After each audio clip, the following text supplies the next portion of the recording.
Well, hello there, everybody.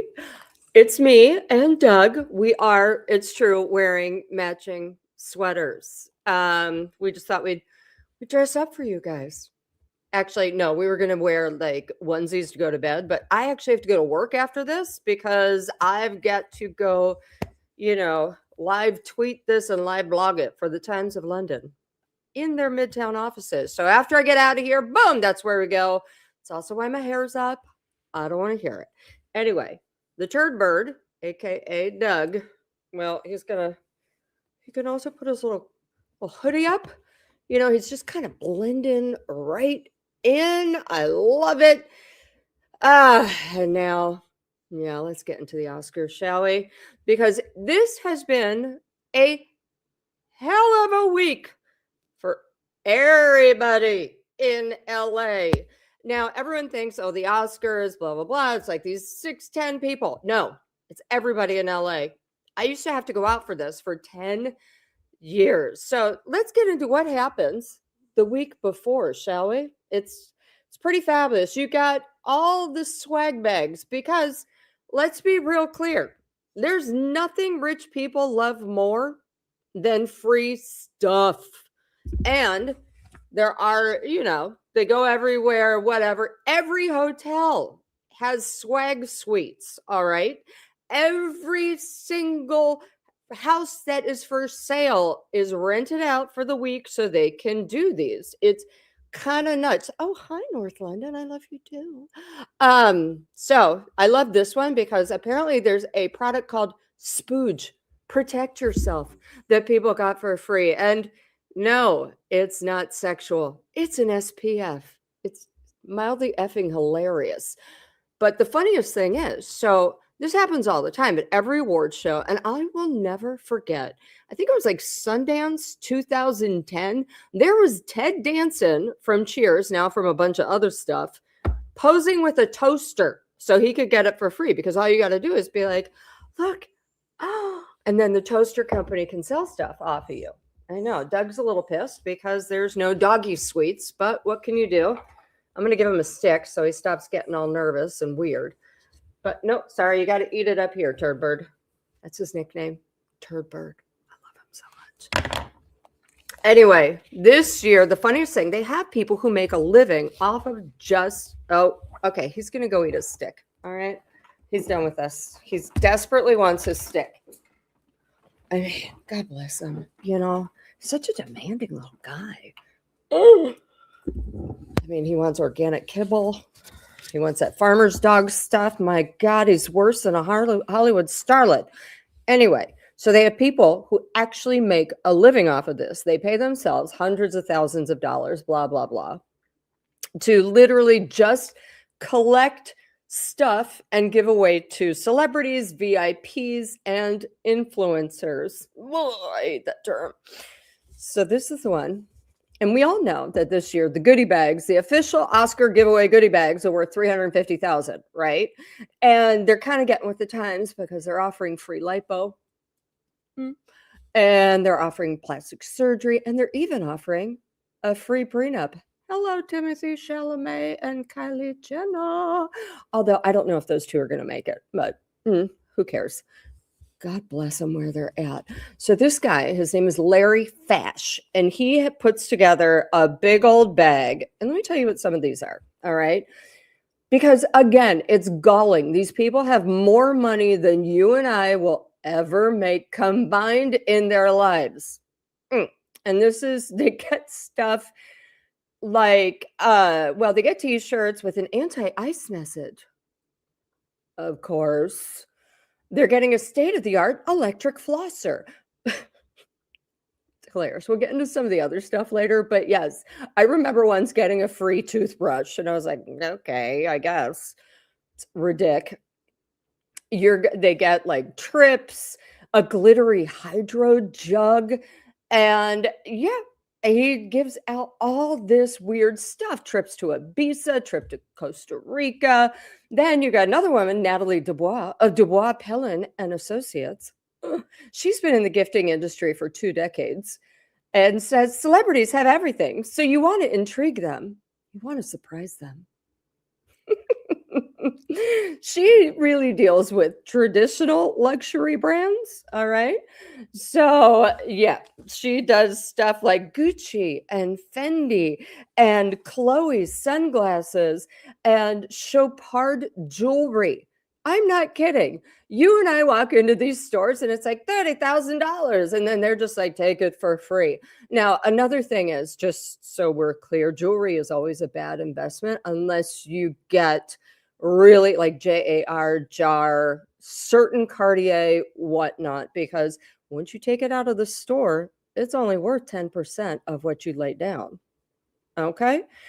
They also give away free makeup like Lancome, and all the celebrities have to now pick it up in person. Back in the day, it used to be hilarious because they would have these gifting suites and the assistants.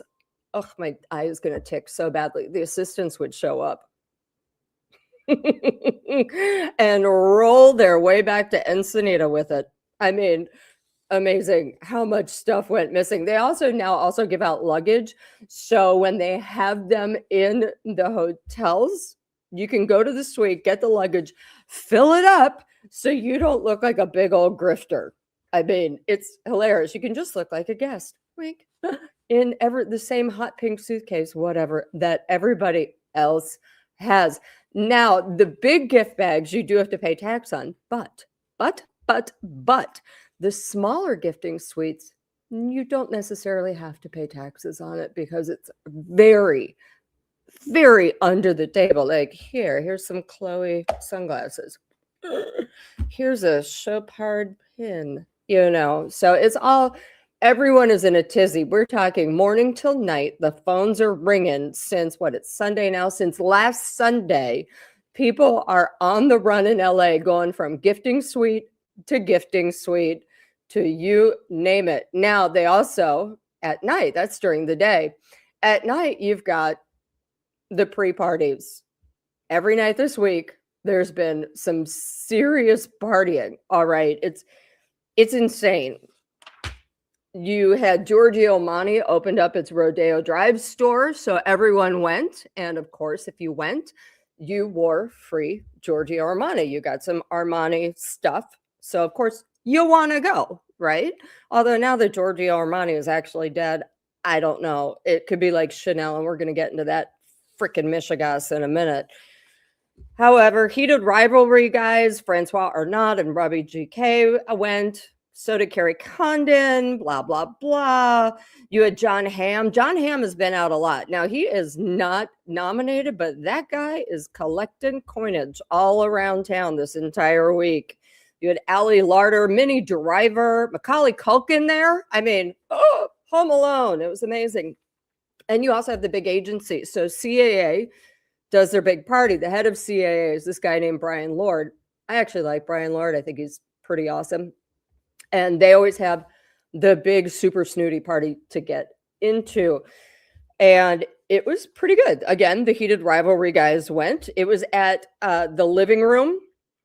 And it was a pretty good one. You had Paul Thomas Anderson, Brad Pitt's in town for this, Chloe Zhao, Steven Spielberg, Yorgos Lanthimos. I'm not really sure who Yorgos is, but good for him. And side note, wouldn't it be kind of great to date a guy named Yorgos and you could just be in bed going, oh, Yorgos. I mean, it's kind of like somebody once tried to set me up with a guy named Morty and I couldn't do it. I said, what am I going to do? Scream out Morty in bed and then just all of a sudden become 905? It's nuts. Oh, hi, Lisa from Waterford, Michigan. Also at the CAA party, Rose Byrne, Ethan Hawke, who should win this year, but will not. He's got a 1% chance. Sean Penn, who frankly looks like a coach bag from the 70s these days. Jerry Bruckheimer, he of the big teeth. Fun story about Jerry Bruckheimer. Back in the 2000s, when every other movie was a Jerry Bruckheimer movie, he believed that all of his stars, actors on set, should look like stars. So he made them all go get big white chiclet teeth. I used to call them all Bruckheimer teeth. Like Jamie Foxx has those teeth after Ben Affleck also got the teeth after working in a Bruckheimer film. He got his changed back. Jamie has not. But, Oh, what are you going to do?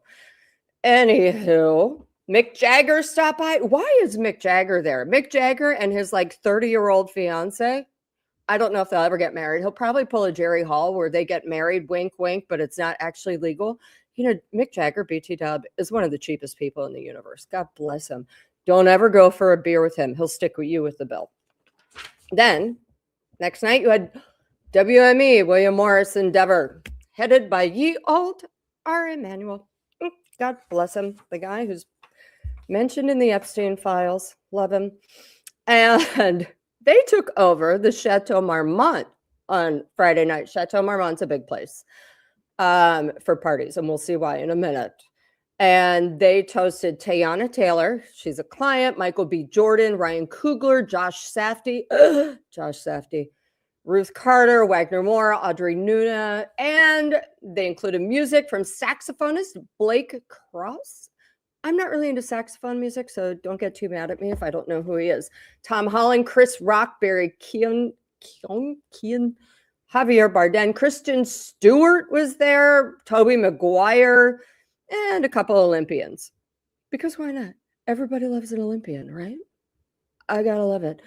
Then W Magazine, I think, had one of the more fun parties. W Magazine editor-in-chief Sarah Moonves and Dior creative director Jonathan Anderson teamed up for, I love it, an event at, hold on, here we go. I'm going to put this back in stage. Nope, that's the swag suites. My bad, dudes, my bads. What? Those are the post parties. I want that one. Here we go. Trying to put this up.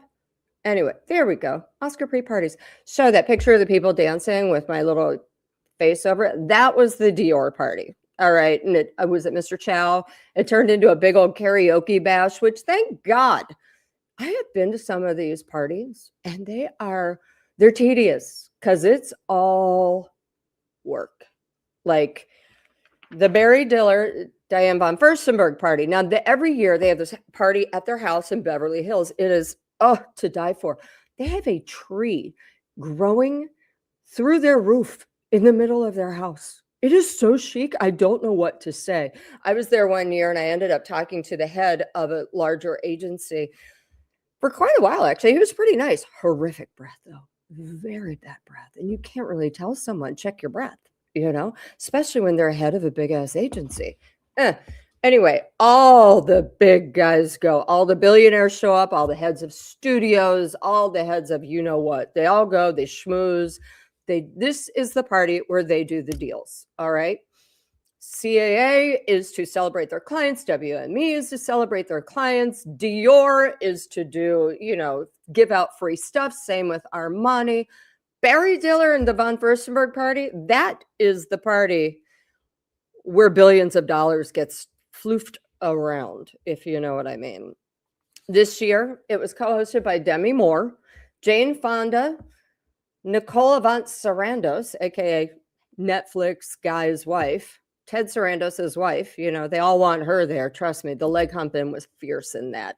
And Tracy Ellis Ross, who runs that travel show now, and I hear she's a huge diva. We'll get into that in another time. Anyway, Gwyneth Paltrow showed up. Katy Perry. I mean, Katy Perry is turning into kind of the cockroach of these awards parties. She's everywhere, and nobody really knows why. Paris Hilton, another cockroach. God bless her.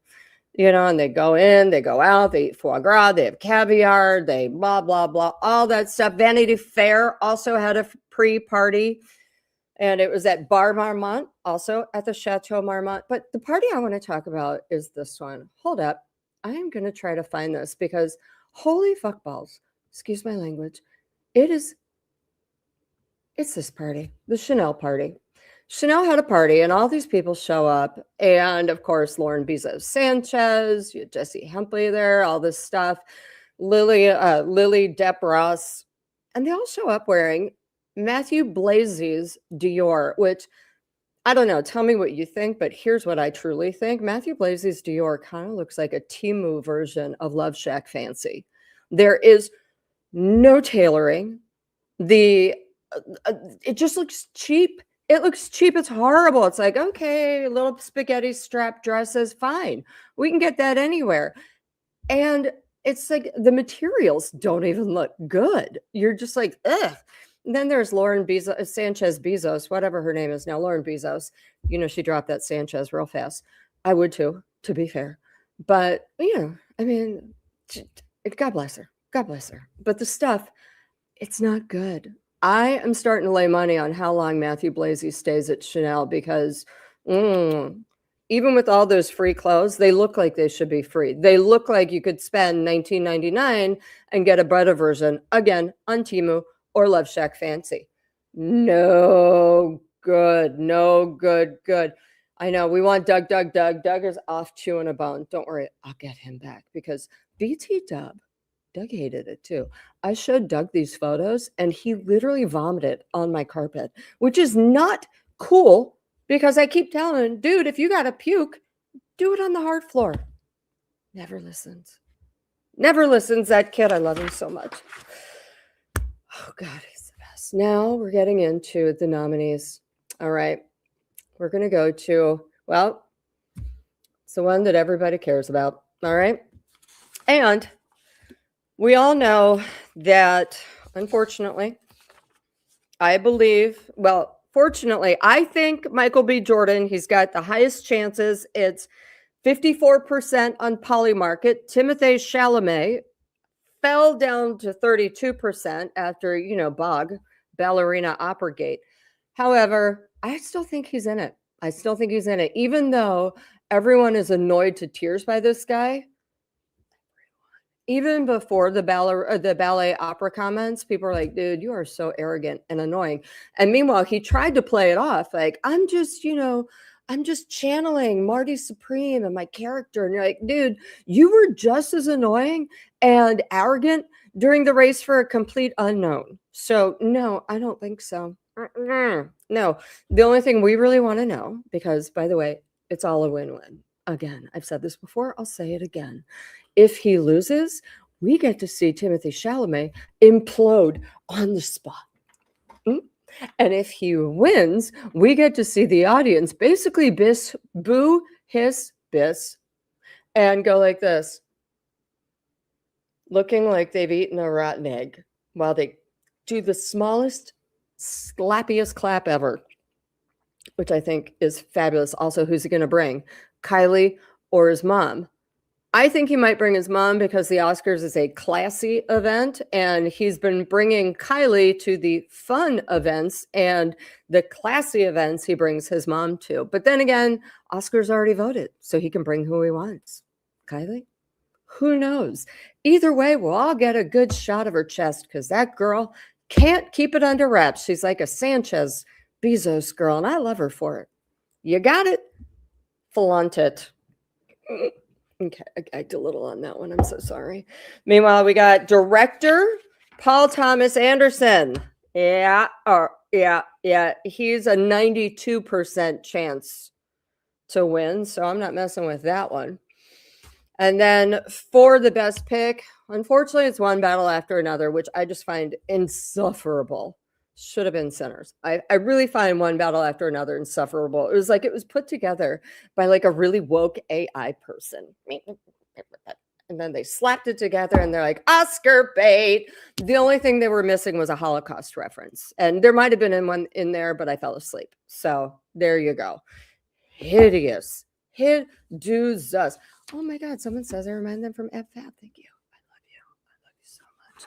Now we're going to get into Best Actress because I got some thoughts on this. I do. Here we go. Wait, no, that's actors. Hold on. Yeah, there we go. Guess who it's going to be? Yep. Jessie Buckley. And I'm kind of glad for it. Listen, Polymarket has her at 97% odds. That's a lot. Kate Hudson has -2%. Yeah. Renata Rans from Sentimental Value. Forgive me, Renata, for mangling your name. She's got a -1%. Bugonia's got like a 2%. Emma Stone. I mean, perfectly. I was not mad at that movie. But Hamnet, yes. Rose Byrne, I love you so much. It ain't your year. God damn it. And I'm sad for you. I really freaking am because Rose, You and your husband, Bobby Cannavale, rock my world. Yes, there is a meltdown for Timothee incoming. And you know what? I'm freaking here for it. I can't handle it. So here's the deal. Everyone goes to the awards. There's no drinking at the awards. So they're all like, ugh. And those awards are long, right? You and I sit there and we've got commercial breaks. So we can go to the bathroom. They can't go to the bathroom. I remember the year it was, who was it? She was stuck in the bathroom when her award was called. And she was like, oops, sorry. But they have to sit there. It's hideous. You can't even bring like a little trailer in. They get mad at you for that. Ugh, so annoying. So then it's all about the Oscar after parties. And this is where the shiz really goes down. Girl, I went to like 10 years of these Oscar parties. All right. One year I was wearing 6-inch strappy sandals and was on my feet for 8 hours at after 8 hours. I didn't feel my toes for 4 days. It's probably why I have arthritis in my feet now. God damn it. Very, very bitter. What am I going to do? You know, these things happen. So you got Elton John. Elton John also has, for his AIDS Foundation, he also has this viewing party, and it's perfectly fine. But the real one that everyone goes to straight after is the Governor's Ball, not Vanity Fair. All right. The Governor's Ball is where every single person goes to. And they usually stay for a hot minute, which is why the Vanity Fair Oscar party don't get going till like 11:30 or midnight. Again, when I'm telling you this is a long night, it's a long ass night. Because then, this is what a lot of people do. They do Governor's Ball. If you're B-list, you start, unfortunately, forgive me, Elton, you go to Elton's party. A-list goes to Governor Ball, then they go to the Vanity Fair party. And the Vanity Fair party actually used to be really amazing. It was held at the Sunset Tower. It was super exclusive, quite small, great lighting. Everyone looked good, if you know what I mean. Especially after a couple of drinks and whatever drugs they were doing in the corner. But now they have it at this huge place. They moved it to a parking lot for a couple of years. Ridiculous. It was so hideous. Could not believe it. Oh, you thought Jessie Hempel's SAG-AFTRA speech was phony? Well, listen. She gave it, and God bless her. I just like the fact that Jessie Hempel actually thanked the guy who cooked the soup in the Golden Globes. You know, like the gaffer. I love people who remember the gaffers, you know? So anyway, A-list then goes to Vanity Fair. And then what do? They go Chateau Marmont, because that's where Jay-Z and Beyonce have their big party. Then there's another one, the 2 major after parties. There used to be 3. Beyonce and Jay-Z's party at the Chateau Marmont. And then Guy Oseary and Madonna always throw a huge party in a rented house. You got to rent the house. You can't have it in your own because, you know, people go through all of the cupboards. They mess up your toilets. You do not want that with those partied out Hollywood people, if you know what I mean. Now, George Clooney used to have a big old party. It was great. It was at, I think it was Las Ventanas is a resort. It was that, I went once. It was a Italian place on Santa Monica Boulevard. He's not doing it anymore. He called it quits last year. He was like, I'm done. I'm too old. I've got twins and my hot wife, but we live in France. And, you know, God bless him. It's a pain in the ass to throw a party. I don't know if you've ever done it. It's exhausting. Anywho, the parties go on. I think one night I got home at 5 a.m. Yeah, that was rough. That was the year Prince, he was still alive, and Prince had a big old party. And I had gone to Elton John, Vanity Fair.